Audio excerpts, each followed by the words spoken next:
আজকে চলে গেছিলাম সরস্বতী ঠাকুর কিনতে। এবার তো রবি সোম 2 দিন পুজো পড়েছে, আমরা সোমবার পুজো করছি।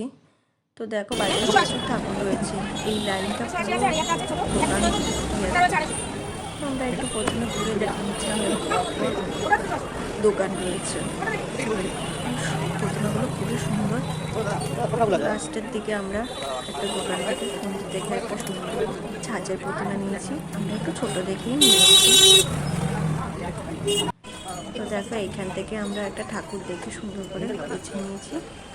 তো ওরা খুব সুন্দর করে মুখ টুক ঢেকে পেপার লাগিয়ে দিয়েছে। এবার আমরা বাড়ির উদ্দেশ্যে রওনা দিচ্ছি।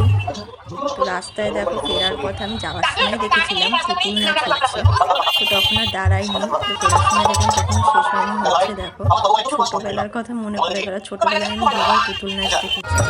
তোমাদের সাথে একটু ভিডিওটি শেয়ার করলাম। তো চলো টাকা